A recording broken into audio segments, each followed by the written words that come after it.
안녕하세요. 안녕하세요. 자, 시작해볼까요? 여기 대전인데요. 알지.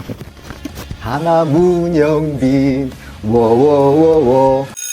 네, 그러면 표준 특허 창출 전략에 대해서 알아볼까요? 먼저, 표준 특허. 저한테 친숙한 단어는 아니죠. 혹시 표준하면 어떤 단어가 떠오를까요? 기본이 되는 거의 비슷한데 스마트폰? 예, 충전을 어떻게 하죠? 요즘 이제 무선 충전을 많이 하지만 C타입 충전 포트가 있죠. 예, 그것도 이제 표준 중에 하나고 측량에 관련된 뭐 메타라든지 킬로그램 이런 규격도 다 표준이고 그런 것뿐만 아니라 드라이버에 있는 그 홈의 길이 이런 것도 표준으로 다 제정이 되어 있어요. 그 이유는 뭐냐면 이제 사용자의 편의성을 위한 거죠. 왜냐하면 그런 규격들이 다 다르다 보면 공정도 다 달라야 되고 불필요한 자원이 계속 낭비가 되는 거죠. 그래서 이제 그런 불필요한 자원의 낭비를 막고 사용자의 편의성을 높이기 위해서 만든 규격이나 제품 또 그런 규격이나 제품을 구현하는 기술을 표준이라고 이제 하게 되죠.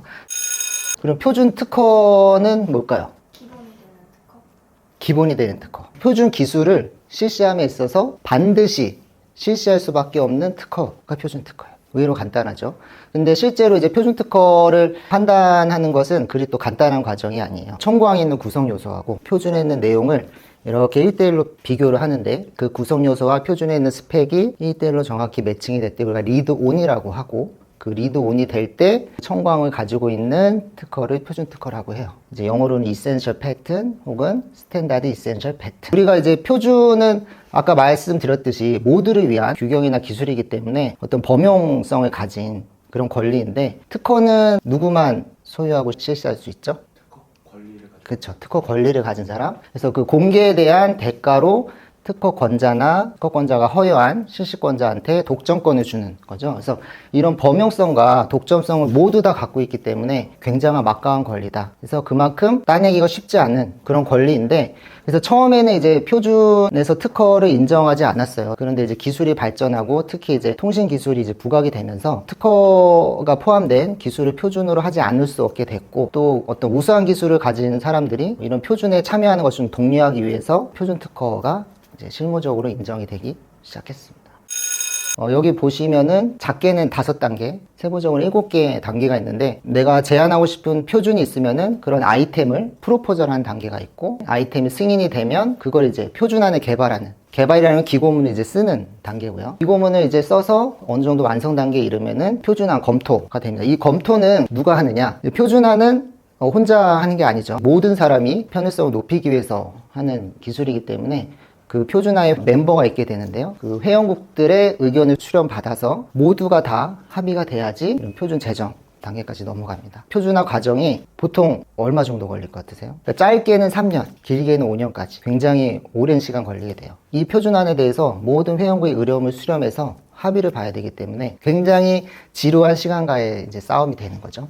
그러다 보니까 표준을 제정하는데 거기에 이제 몰두할 수밖에 없어요. 그래서 표준에 몰두하다 보면 아무래도 특허는 이제 소홀히 하게 되는 거죠. 막바지에 다다라서 특허를 이제 내봐야겠는데 이제 내가 쓴 표준안에서 특허가 뭐가 있지? 하고 내려고 봤더니 이미 다른 사람이 특허를 가지고 있는 거예요. 이 엉뚱한 사람한테 혜택을 보게 되는 IP R&D 사업이 뭐죠? R&D를 하기 전에 중복 투자를 방지하고 강한 특허를 만들기 위해서 IP를 먼저 보자. IP 기반으로 R&D를 하자는 거잖아요. 저희 사업도 표준을 할 때 시작 단계부터 특허를 확보할 수 있는 표준을 제정하자 라는 게 사업이고요. DMB라고 있어요. 폰 썼었어요. 그래요? DMB. 생각보다 우리나라가 이제 주도를 해서 만든 표준인데 또 상용화도 우리나라가 최초로 했고 표준을 그렇게 만들어서 우리가 세계 최초로 했다라고 해서 굉장히 회자가 됐는데 알고 보니까 거기에 있는 기술이 유럽에 있는 기업들의 특허로 다 쌓여져 있던 거예요. 그래서 로열티의 한 80%를 유럽 기업이 다 가져가게. 제주는 곰이 부리고 돈은 대놈이 번다. 그런 경우가 없기에 저희가 이런 컨설팅을 해주고 있습니다. 특허로 R&D 사업하고 표준 특허 창출 지원 사업의 가장 큰 차별점이 하나 있어요. 표준화 단계별로 넘어갈 때 회원국들의 동의를 받아야 된다고 그랬죠. 근데 이 승인을 받는 과정 속에서 그 의견을 수렴하다 보면 최초에 내가 제안했던 아이템의 기고문이 계속 수정이 됩니다. 수정이 되다 보면 거기에 맞는 특허 방향도 계속 변하게 돼 있어요. 근데 그 변하는 특허 방향이 예측이 어렵습니다. 왜냐하면 이 표준은 논리적인 싸움보다는 되게 비논리적인 경우가 많고 굉장히 정치적인 수싸움이 치열하게 벌어지는 그런 형태가 많이 벌어지거든요. 그래서 그 IP R&D처럼 어떤 전략을 환경 분석부터 뭐 핵심 특허 선정을 해서 이렇게 단계적으로 밟아나가는 것이 아니고 표준화 상황에 맞게 적재적소에 이 전략들을 잘 적용해서 구사하는 것. 그게 오히려 더 중요합니다. 이 한 단계 안에서 계속 돌아갈 때도 있고요. 이 전주기에 걸쳐서 이런 작업이 계속 무한히 반복되게 됩니다. 과제 얘기를 한번 해보면 이제 K사라는 기업인데 이메일 보안 업체예요. 예전에 주로 이제 이메일 보안에 보면 보통 스팸 차단에 이제 많이 집중이 돼 있었죠. 근데 스팸이나 이제 랜섬웨어 같은 경우를 보면 불특정 다수한테 이렇게 대량으로 뿌립니다. 그런 공격이 이루어지는데 반해서 최근에는 그런 공격들이 굉장히 특정인한테 지속적으로 이루어지고 있어요. 도메인을 이제 살짝 바꾼다든지 아예 계정을 탈취하는 경우도 있어요. 그런 이제 지능화된 공격에 대해서 실시간으로 위협을 탐지를 해서 공격들을 차단하는 그 올인원 통합 보안 솔루션을 개발하는 업체입니다. 이 K사 같은 경우에는 표준화 초기부터 제정 단계까지 전주기에 걸쳐서 제가 컨설팅 헤드였다고 말씀을 드렸어요. 그래서 표준 제한 단계부터 특허 확보도 가능하면서 나중에 표준 제정도 가능한 한 그런 아이템을 미리 좀 뽑아서 선점할 수 있게 해줬고 각 단계별로 업데이트된 기고문을 이제 제출을 하면 표준화 기고에 업로드가 되는데 그런 경우에는 공개가 되어버립니다. 그래서 그 전에 우리가 출원을 해야 되는데 그런 기고문 최종 제출 막판까지 치열하게 수정이 되거든요. 그래서 그 직전에 임시명세서 출원 형태로 먼저 우선위를 이제 확보를 해야 됩니다. 그런 기고문 제출 시기마다 가출원들이 계속 쌓이고 그런 가출원들을 모아서 또 우선권 주장을 하는 세밀한 관리가 필요하고요. 표준화 단계에 따라서 아까 기고문이 계속 변경이 된다고 했죠. 그럼 기고문이 변경이 되면 거기에 맞게 특허를 변경을 해야 되죠. 특허에 OA 통지가 나와서 거기에 대해서 보정을 해야 된다라고 하면 변경된 특허에 맞게 표준을 또 바꿔줘야 돼요. 표준과 특허의 정합성을 계속 맞춰나가는 작업이 표준화 개발 단계에서 기민하게 이렇게 이루어지게 됩니다.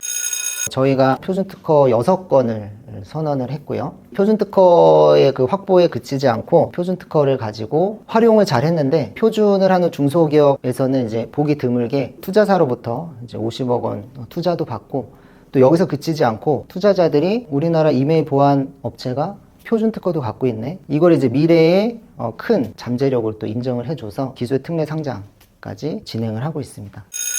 이 특허 신경 쓰기로 바쁜데 표준 특허를 해야 되는 이유를 사실은 그런 질문을 한 10년, 15년 전에는 특허를 왜 해야 되나요? 이런 질문을 많이 했었어요. 근데 이제는 이제 특허에 대한 중요성은 많이 인식이 돼서 그런 의구심을 갖는 기업은 없는데 표준 특허를 반드시 해야 된다라는 개념보다는 이런 특허 전략을 업그레이드 시키고 아까 말씀드린 그 투자 사례에서도 이 기업이 단순히 특허만 가지고 있다라고 하면은 그렇게 IPO까지 연결이 안 됐을 텐데 이런 특허가 이제 표준 특허까지 같이 결합이 돼 있다고 하면은 그 파급력이 이제 훨씬 더 높아지는 거죠. 그리고 아까 이제 인지도 말씀을 드렸는데 중소기업 입장에서는 이제 본인들의 기술이나 제품을 홍보할 수 있는 수단이 그렇게 많지 않습니다. 그런데 이런 국제표준이라는 레퍼런스를 갖게 되면 그 하나로 인해서 어떤 고객사 확보나 이런 마케팅 측면에서 사실 눈에 보이지 않는 엄청난 효과를 가지게 돼요. 그래서 보통 통신이나 코덱 특허처럼 어떤 특허풀에 가입을 해서 로열티 수익을 얻는 게 보통 일반적인 모습이지만 그런 분야 외에 이런 보안이나 비통신 분야에서는 그런 표준 특허가 가질 수 있는 그런 사이드 이펙트라고 할까요? 그런 것만으로도 충분히 부가가치 그 효과를 누릴 수 있다. 일반적인 특허는 출원할 때 나라를 찍어서 출원해서 그 나라만 권리가 있는데 표준화 회원국이 전 세계 나라가 다 있는 건 아닐 거잖아요. 그럼 그때 나온 표준 특허도 그 표준화 회원국에 있는 나라들에만 권리를 미치는 건가요? 좋은 질문인데요. 표준 특허도 특허이기 때문에 출원한 국가, 그러니까 등록이 된 그 국가에서는 다 효력이 발생을 하고요. 표준화 멤버 회원국하고는 이제 관련이 없습니다. 맛집 추천해 주실 수 있어요? 맛집이요?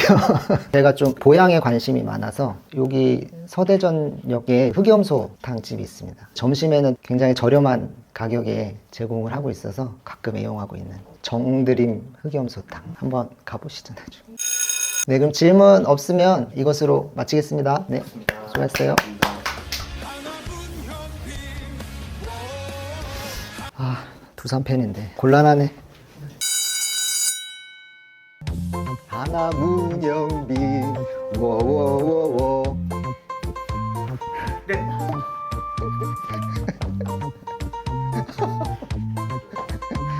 야, 다시 안 해도 되지?